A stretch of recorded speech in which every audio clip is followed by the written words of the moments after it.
Pete, Big 12 Studios has been crushing it. ESPN, you're going to be in Provo. We've seen you the last couple of years. You're covering this league. What's it been like to cover the Big 12? I mean, it's been an experience. I grew up outside of Philly, so I grew up in the rough and tumble days when like the Big East was in its prime. And I never thought I would see that again, really. I mean, I was a kid going to games, and it was almost an overwhelming experience, the Big East back in that day and age. And that's what I would compare the Big 12 to now. It's better than I ever would have imagined. I never thought, and I'm not Bill Self, I'm not Kevin Young, so I'm not going to claim to be like this basketball expert that knows everything about the game, but I never thought we'd see another Big 12 conference, a conference like the Big East, and the Big 12 is pretty much that. I mean, every year, year in, year out, it's a slugfest, and it's also elite athleticism and elite, like, refined basketball, so it's great.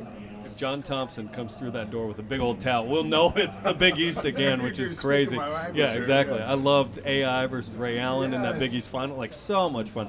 Okay, the Big 12. Houston is the top of the league. Everyone agrees. Do you feel like they're going to be in a similar position as last year to compete for national title? I do, and I think it's the one thing that doesn't change there is Kelvin Sampson, and the type of player that he brings in and recruits specifically. I think as long as Kelvin Sampson is there, and look, this year in particular, you see the guys that they have. Jojo Tugler's just amazing. Uzan coming back. I mean, this is to have guys come back, much like BYU in a program like that last year that had such great success, in a country where continuity, you don't see it too often, it is a big deal. So I think the Kelvin Sampson, his presence there, and the players they bring back, they put them in position to be playing deep into March and April. BYU at number 2, we were thinking maybe top 3, Texas Tech right there. What do you think of kind of those two teams in the battle of those preseason top 3? Well, I mean, BYU is phenomenal. What BYU did last season, and I think, with the Kevin Young hire before that, and because you got to remember, it was the haymaker when Mark Pope left. And what was built out there in Provo and what is being copied, what happened in Provo all over the country now, that speaks to BYU becoming a perennial contender in the NCAA and NCAA basketball. Texas Tech, sort of the same deal. Like, they are on a come up, and they return a bunch of guys. To walk by JT Toppin in the hallway, that's impressive. But also, everybody needs to know, I was here set to do an interview, and I got bumped for AJ DeBonsa, which, by the way, any day I get bumped for AJ DeBonsa is a good day. That's like being on the Tonight Show. Yeah. It's like, hey, if I'm the second guest behind AJ DeBonsa, if I'm anywhere with AJ DeBonsa, that's a good day. I happily, by the way, relinquish my seat. We appreciate it. Of course. But, honestly, it's a privilege to be on here. But, yeah, I think Texas Tech and BYU are two programs who are rising to a point. Texas Tech with their resources, and BYU, and obviously they're playing their coach, but BYU with almost the overall infrastructure. I got a chance to talk to Kalani Sitake for just go football real quick about why BYU once again were in October, late October, and they're undefeated. And nobody saw it coming. There's something special. There's an infrastructure there that I don't think you see all over the country. You don't have to apologize for talking football on BYU Sports Nation ever. Let's talk about that BYU-Utah game. I know you watched that game. That was a massive win for BYU, and they continue to win games and make fourth quarter comeback. Yeah, and I think that obviously, the linebacker play and defensively, what Jay Hill has done. I think right now they're third in the Big 12, or maybe the NCAA, holding. I know they're holding opponents to 120 rushing yards a game, which is really, really good.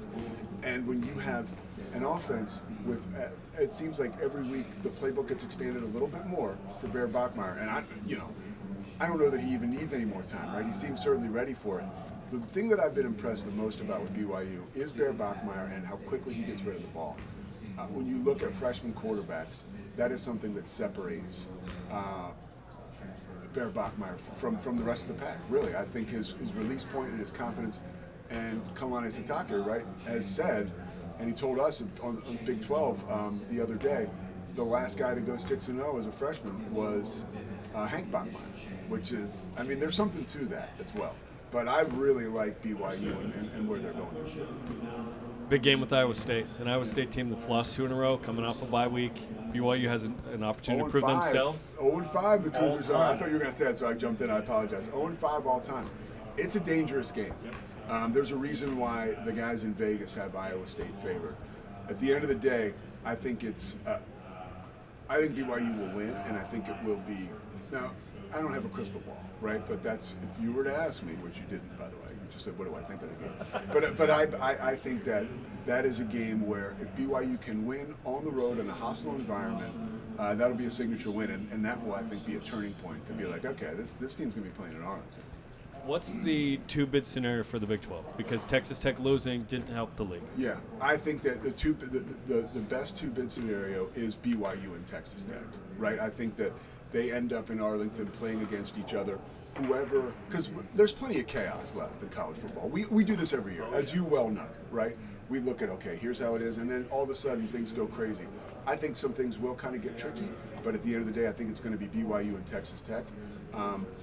Each team with maybe one loss at the time, right, when they get there, and then whichever team loses, you just can't not give them a bid, right, to the dance. So I would hope that would be a scenario that would play out.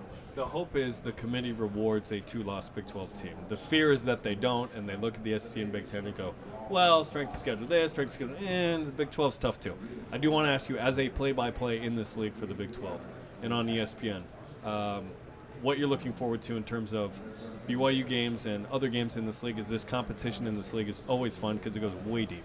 Well, I'm looking at going out to the Marriott Center and to see AJ DeBonso like with my own two eyes.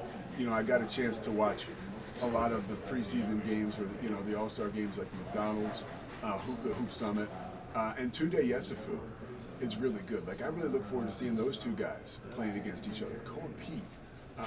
There's a lot of, not only is the Big 12, we bring back these big-time coaches, right? Like the names I mentioned, of which Kevin Young is a younger coach on the ascent. I mean, Bill Self just walked into the room. I was in NBC Sports, Grant McCaslin, Jerome Tang. And you see these coaches, but now you've got this youth movement. Every year you turn around and there's a bunch more five-stars that can really play. So I think that I love the blend of the great coaching and the rare young talent. Well, it's going to be an awesome season. We're excited to watch Big 12 Studios and ESPN and Peacock NBC. It's going to be awesome. Pete, thanks for the time, man. Dude, thanks for having me. I love what you guys are doing. I appreciate it. We'll have you over, AJ, next time. Don't worry. I don't believe that for a second. Yeah. Thanks, Pete. You got it.